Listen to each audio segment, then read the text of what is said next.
चाहिए। तो आपने पूरा करके सीमित करके बताए थे। तो भगवान पूरी तरह से बता देते हैं किस किस तरह आपको यह कर्म करना। देवांश लोग आ गए तो ईर्षा नहीं करता है। तो कभी कर्ण बन, तो इस तरह पूरा कर्म के बारे में बता दिया पूरा भगवान। फिर लास्ट में बोलते हैं कि जो प्रकृति गुणों के प्रति आना सकते हैं, भगवान फिर बताया कि जो प्रकृति गुण आना सकते हैं। तो भक्ति का बताया। फिर बताया हवन के बारे में यज्ञ करने के लिए। तो ऐसे ही बताते हैं कर्म योग है क्या। तो एक्चुअली जो डिफरेंस है, एक तो कर्म योग होता है, एक तो मतलब कि दो तरह का कर्म योग करते हैं। एक तो मतलब कि जो भौतिकवादी व्यक्ति जो कर्म करते हैं, एक ज्ञानी पुरुष तो कर्म करते हैं, वो सब कुछ भगवान के लिए करते हैं। वो हर एक चीजों से कर्म फल दिए रहते हैं। मतलब कि आसक्ति नहीं रहता है, इंद्रिय तृप्ति से रहित रहते हैं। तो वो हमें कर्म करना है, जो एक तरह से कृष्णा भवना भावित कर्म है। फिर भगवान बोले उसको यज्ञ करने के लिए। तो यज्ञ में भी मैं बताया दो तरह की यज्ञ होती है, एक होती है द्रव्य यज्ञ, एक होती है ज्ञान यज्ञ। द्रव्य यज्ञ होता है कि हम अपनी इच्छाओं को पूर्ति करने के लिए देवी देवता को बजाते हैं, यज्ञ करते हैं। बहुत सारे कर्मकांडी यज्ञ होते हैं जो यज्ञ करते हैं। दूसरी यज्ञ होती है द्रव्य, मतलब कि ज्ञान है कि हमें ज्ञान होता है कि भैया कि हमें पता है कि भगवान विष्णु भी यज्ञ का है, कि हम देखते हैं कि विष्णु यज्ञ होते हैं, बहुत सारे यज्ञ होते हैं। राष्ट्रीय यज्ञ हुआ था भगवान, राष्ट्रीय यज्ञ, अश्वमेध यज्ञ, इसे विष्णु की प्रसन्नता के लिए करते हैं। तो यहाँ पर जो कृष्णा होना विवाहित व्यक्ति है तो ये भी यज्ञ करते हैं। तो बताया इसमें, लेकिन अब कलयुग में यज्ञ बचा ही नहीं। कलयुग में बस एक हरिनाम संकीर्तन यज्ञ है। तो बस हमें वही यज्ञ करना है और कुछ यज्ञ नहीं करना। हमने ये देखा यज्ञ के बारे में पूरी तरह से। और तो ये 16वां श्लोक में 25वां हो गया। अब देखते हैं हम 26। 26 मतलब कि श्रोत आदीनि इंद्रियाणि अन्य संयम अग्नेषु जुहिति, शब्द आदीना विषयान अन्य इंद्रिय अग्निषु जुहिति। इनमें से कुछ विशुद्ध ब्रह्मचारी श्रवण आदि क्रियाओं तथा इंद्रियों को मन की नियंत्रण रूपी अग्नि में स्वाहा कर देते हैं। दूसरे लोग नियमित गृहस्थ इंद्रिय विषयों की इंद्रियों की अग्नि में स्वाहा कर देते हैं। जो श्लोक है थोड़ा मतलब कि समझना पड़ेगा कि इनमें से कुछ विशुद्ध ब्रह्मचारी श्रवण आदि क्रियाओं तथा इंद्रियों को मन के नियंत्रण रूपी अग्नि में स्वाहा कर देते हैं। तो दूसरे लोग नियमित गृहस्थ इंद्रिय विषयों को इंद्रियों की अग्नि में स्वाहा कर देते हैं। ये श्लोक बहुत टिपिकल समझ, आप समझ नहीं पा रहे कि श्लोक को भगवान करना कैसा है, कहना क्या चाह रहे हैं। हमने फर्स्ट श्लोक में देखा कि मतलब फर्स्ट श्लोक मतलब कि हमारा जहाँ से हमारा यज्ञ यज्ञ हो रहा है, यज्ञ का माध्यम से भगवान को दिव्य ज्ञान ये पढ़ रहे हैं। श्लोक नंबर 25 से लेकर पढ़ेंगे 33 तक।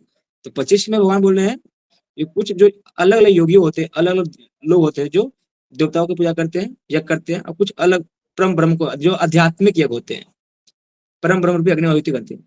दो यज्ञ के बारे में बता दिया। फिर आगे बोल रहे हैं कि इनमें से कुछ श्रवण आदि क्रिया, मतलब कुछ ये श्रवण आदि क्रिया द्वारा इंद्रियों को मन के नियंत्रण रूपी अग्नि में स्वाहा कर देते हैं।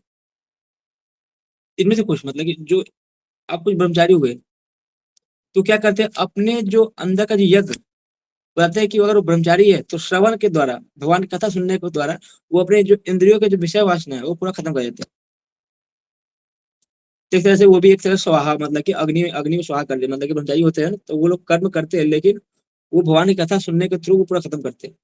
लेकिन मुझे समझ में आ रहा है कि दूसरे लोग नियमित गृहस्थ इंद्रिय विषयों को इंद्रियों की अग्नि में स्वाहा कर देते हैं। दूसरे लोग नियमित गृहस्थ इंद्रिय विषयों को इंद्रियों की अग्नि में स्वाहा कर देते हैं।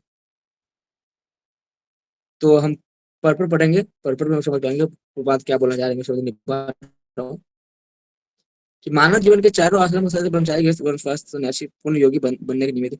मानव जीवन मनुष्य पशुओं की भांति इंद्रिय तृप्ति के लिए नहीं बना। इसलिए मानव जीवन के चारों आश्रम इस प्रकार व्यवस्थित है कि मनुष्य आध्यात्मिक जीवन में पूर्णता प्राप्त कर सके। तो मैंने बताया था कि आश्रम के बारे में बताया था पिछले श्लोक में कि वर्ण आश्रम बहुत जरूरी है समाज को स्टेब्लिश करने के लिए। भगवान ने बनाया है कि जिस तरह वो आध्यात्मिक उन्नति कर सके।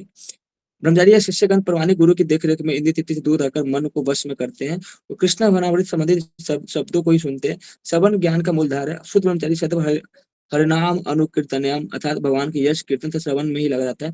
वो संसारिक शब्द ध्वनियों से दूर रहता है और उसकी श्रवण इंद्रिया हरे कृष्ण की आध्यात्मिक ध्वनि को सुनते में ही लगी रहती है। इस प्रकार से गृहस्थ भी इस इंद्रिय तृप्ति की सीमित छूट है। इसी प्रकार से गृहस्थ भी जिन्हें इंद्रिय तृप्ति की सीमित छूट है, बड़े संयम से इन कार्यों को पूरा करते हैं। यौन जीवन मादक द्रव्य सेवन और मांसाहार मानव समाज की सामान्य प्रवृत्ति है, किंतु संयमित गृहस्थ कभी भी ये यौन जीवन तथा अन्य नेतृत्व के कार्यों में अनियंत्रित रूप से प्रवृत्त नहीं होगा। इसी उद्देश्य से प्रत्येक सभ्य मानव समाज में समाज में धर्म विवाह का प्रचलन है। यह सहमति आसक्त यौन जीवन भी एक प्रकार किया गया, क्योंकि समित गृहस्थ उच्चतर दिव्य जीवन के लिए अपनी इंद्रिय तृप्ति प्रवृत्ति क्या होती है, अब समझ में आया। ये यज्ञ भी 12 टाइप का होता है। यज्ञ 12 टाइप की यज्ञ होती है ब्रो। एक यज्ञ होती है इस तरह से कि हम जो ब्रह्मचारी होते हैं, तो ब्रह्मचारी क्या करते हैं, जो श्रवण के द्वारा ही वो एक तरह यज्ञ है। सुनना तो यज्ञ है ना, भगवान का नाम की कीर्तन करते हैं, तो यज्ञ हुआ।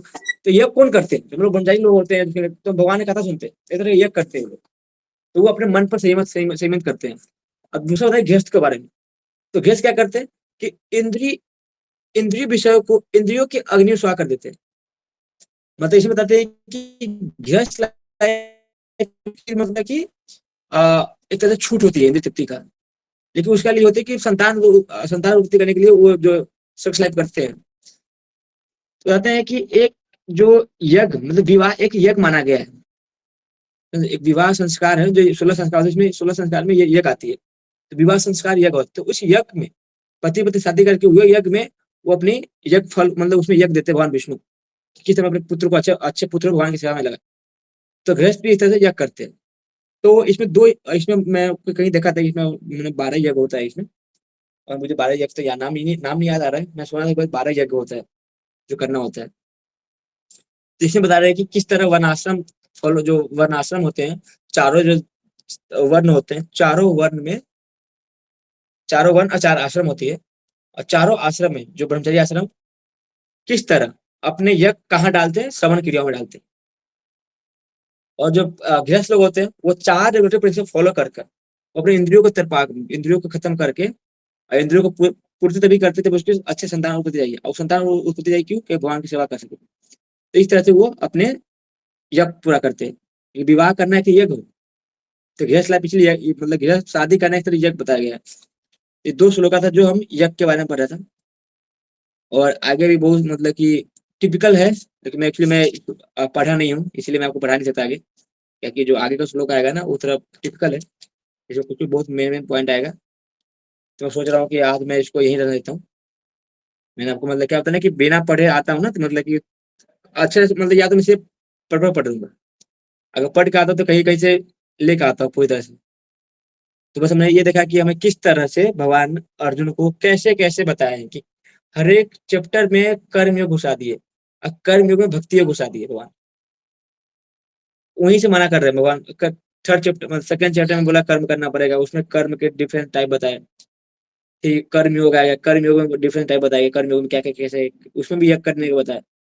हमने देखा कर्म योग में भी यज्ञ करने को बताया गया कि हमें देवताओं को हमें आहुति देना पड़ेगा। तो हमने देखा कि यज्ञ श्रेष्ठ असीनो संतो, कि किस तरह हमारे जो भक्त लोग होते हैं वो भगवान का प्रसाद खाते हैं, और जो नहीं है वो पाप खाते हैं, वो भी यज्ञ है। फिर बाद में हमने देखा था किस तरह से काम को से बचे। तो इस तरह से पूरा टॉपिक देखा था। फिर बाद में दिव्य ज्ञान वहां बताती है। दिव्य ज्ञान में क्या बताए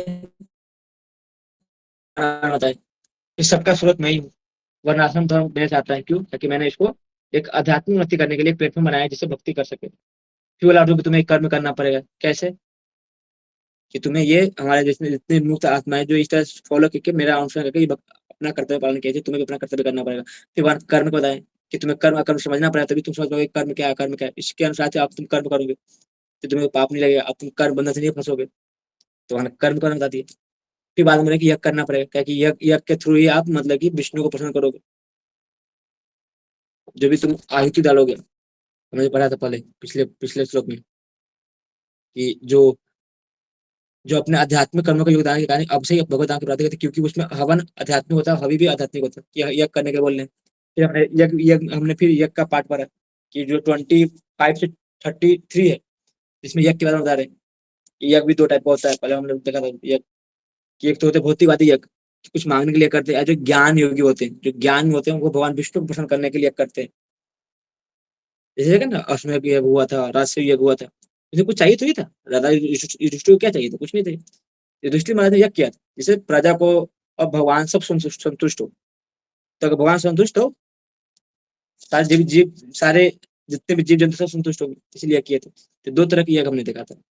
फिर आगे हमें बताते हैं कि वर्णाश्रम के बारे में बता रहे हैं कि किस तरह ब्रह्मचारी गृहस्थ किस तरह अपने यज्ञ फॉलो करते हैं। ब्रह्मचारी लोग होते हैं तो अपने इंद्रियों को संयम करके अपने गुरु के आदेश के अनुसार वो अपने मन को संयम करते हैं। गृहस्थ भी एक तो यज्ञ शादी शादी शादी की प्रक्रिया द्वारा, शादी मतलब विवाह एक संस्कार है, एक यज्ञ है, और यज्ञ यज्ञ यज्ञ उसी विवाह यज्ञ में वो अपने इंद्रियों को संयम खत्म करते हैं और या अपनी भक्ति आगे बढ़ाते हैं। तो 2 श्लोक पढ़े। तो मैं कल सोचूंगा कि आज मैं वृंदावन से आ गया था, तो आज आते ही मैं क्लास लेना स्टार्ट कर दिया, तो मैं कुछ पढ़ा नहीं था, इसलिए मैं सोच रहा हूँ कि कल इसको अच्छे से पढ़ाऊंगा। जो कुछ मेन पॉइंट आती है इसमें, जो 27 पढ़ेंगे ना, तो जो प्राण वायु होती है, 10 प्रकार की वायु होती है हमारे अंदर, तो वो कैसे काम करती है मैं आपको फोटो भेजूंगा, तो उसके अंदर तुम पढ़ेंगे।